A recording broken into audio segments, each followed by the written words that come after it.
போட்டிக்கு தரப்பட்டது நல்லதொரு தலைப்பு. அழைப்பில் மகிழ்ந்து தலைப்பை புரிந்து பேச்சிலே தரப்போகிறேன் உங்களுக்கு நல்லதொரு விருந்து. கேளுங்கள் மெய் மறந்து. முக்கணிகளில் சிறந்தது மா, ஆங்கில மாதங்களில் சிறந்தது மே, தமிழ் மாதங்களில் சிறந்ததும் தை. இம்மூன்றெழுத்தையும் சேர்த்தால் மா மேதை. மா மேதையாக அமர்ந்திருக்கும் நடுவராகிய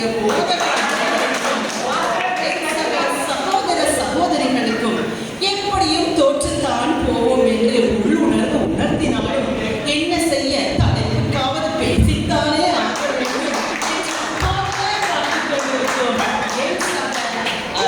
எதிர்கட்சி தலைவர் எதிர்கட்சியினருக்கும் இன்னும் நிறைய கருத்துக்களை அள்ளி வழங்கிக் கொண்டிருக்கும் எனது தர உறுப்பினர்களுக்கும் என் வணக்கத்தை தெரிவித்துக் கொண்டு, பிள்ளைகளை வளர்ப்பதில் முக்கிய பங்கு வகிப்பது தாயாகும் என்ற ஆணித்தனமான எனது கருத்துக்களை முன்வைக்கின்றேன். தாய் கருவறையில் சுமப்பது, பிரசவ வழி, தாய் பால் கொடுப்பது போன்ற காரியங்களில் இருந்து ஆரம்பத்தில் இருந்தே குழந்தை வயிற்றிலிருந்து சுமந்து வெளியெடுத்து அவள் சுயமாய் முடிவெடுக்கும் வரை அந்த குழந்தை தாய் பின்னே தான் சார்ந்திருக்கும். எந்த சூழ்நிலையிலும் குழந்தை தனக்கு எது வேண்டுமானாலும் டிரெக்டா அப்பாவிடம் போகாது, அந்த தாயிடம் தான் வந்திருக்கும். அம்மா எனக்கு அப்பா கிட்ட இதை கேட்டு வாங்கித்தாங்க, அம்மா அப்பா கிட்ட சொல்லுங்க. டிரெக்டா ஒரு நாளுமே தகப்பனிடம் பிள்ளை போகாது. அது ஏன், பிறந்ததிலிருந்து வளர்ந்து ஒரு நிலை வர வரைக்குமே தாயோடவே அட்டாச்ட் ஆகி இருக்கும் அந்த குழந்தை. இதுதான் அவன் காண்கிற முதல் உலகமாய் இருக்கிறது. அடுத்ததாக ஒரு வட்டம், இன்னும் பல வட்டம் என்று பார்ப்போம். ஆனால் வேலைக்கு செய்ய போகும் அம்மாமார்களின் கதைகளை சொல்லவே தேவையில்லை. எவ்வளவு பொறுப்பு, எவ்வளவு டென்ஷன். அம்மாமார்களுக்கு தான் மிகவும் அதிகமான காரியங்கள், வேலைப்பளுகள் அதிகமாக இருக்கிறது.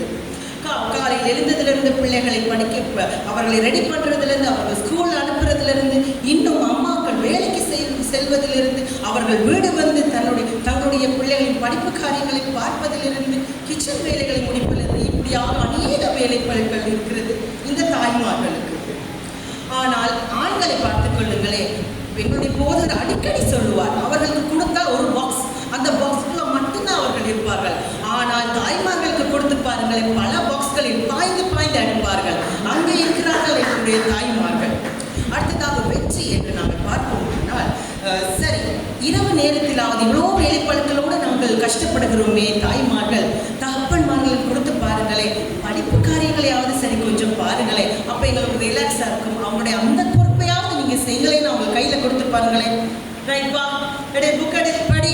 ரைட், சொல்லப்போல ஒரு சின்ன ஒரு பிள்ளையை கண்டால் அடி எளிமை அடி அவங்களுக்கு.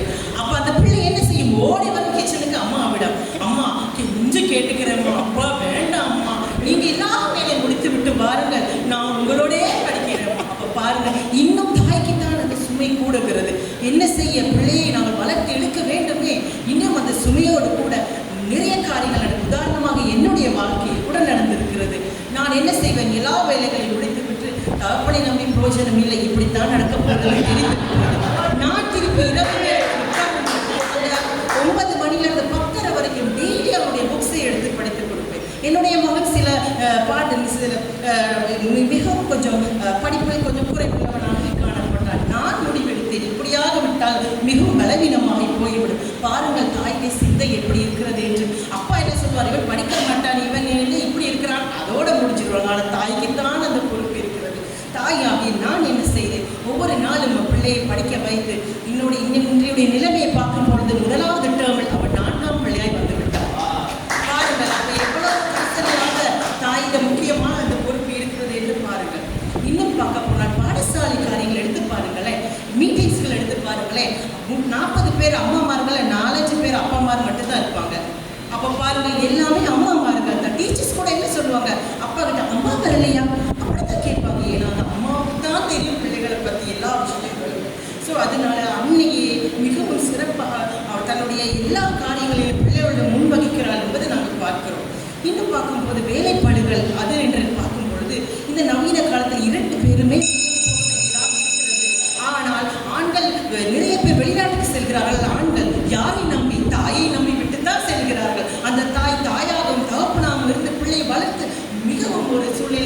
விடுவர் தாய் மட்டும்தான். இன்னும் திருமண காரியங்களை பார்க்கும்போது இவ்வளோ கஷ்டங்களில் அவர்கள் கொண்டு வந்து திருமண காரியத்தில் விட்டால் அவர்கள் திருமண பந்தத்தில் நல்லா இருந்தால் சரி, விளைச்சி போனால் என்ன சொல்லுவாங்க, தகப்பன் வளர்த்த வளர்ப்பில்லை தாய் வளர்த்த வளர்ப்பு சரியில்லை என்று சொல்லுவார்கள். எந்த குழந்தையும் நல்ல குழந்தை தான் மண்ணி பிறக்கையிலே அவன் நல்லவனாதும் தீயவனாதும் தந்தை வளர்ப்பினை இல்லை அன்னை வளர்ப்பினிலே என்று தான் சொல்லப்படுகிறார். தகப்பனை போல பிள்ளை வேட்டியை போல சட்டை என்று சொல்லி எங்கேயுமே இருக்கு. ஸோ அதனால இப்படியாக தாயை பிரதிபலிக்க நிறைய காரியங்கள் இருக்கிறது. கட்டி கொடுத்து விட்டால் மட்டும் இல்லை, வேறு பிள்ளைகள் எடுத்தாலும் அந்த தாய் தான் அந்த அம்மாமார்கள் தான் பிள்ளைகளை பார்க்க வேண்டியதாக இருக்கிறது. அந்த கட்டின பிறகும் அவர்களுக்கு தெரியும் தாய் மாத்திரமே பிள்ளைகளை வளர்க்கக்கூடிய இப்படியாக கிறிஸ்துவ காரியங்களை எடுத்து பார்த்தால் கூட சண்டே ஸ்கூல்காரங்க எல்லாத்தையும் தகப்பன்மார்களை காணுவதே இல்லையே, எல்லாமே தாய்மார்கள் தான். சிந்த காலத்திலிருந்து அவர்கள் கடவுளுக்குள்ளாக வளர்த்தெடுக்கிற அதே விசேஷமான பொறுப்பில் இருக்கிறார்கள். ஆகவே மாதா பிதா குரு தெய்வம் என்ற தொடரில் கூட மாதா தானே உனக்கு இருக்கிறார் என்பதை கூறிக்கொண்டு உலகில் சிறந்தது தாய்மை, இதை ஒப்புக்கொள்வதே நேர்மை என்று கூறி இந்த வயதிலும் கடைசி பள்ளியிலும் பெண்களை வளர்க்கும் பொறுப்பு அதிகமாய் தாய்க்கே உரித்தாகிறது என்று சொல்லி வாய்ப்பை நன்றி கூறி உரையை முடிக்கின்றேன்.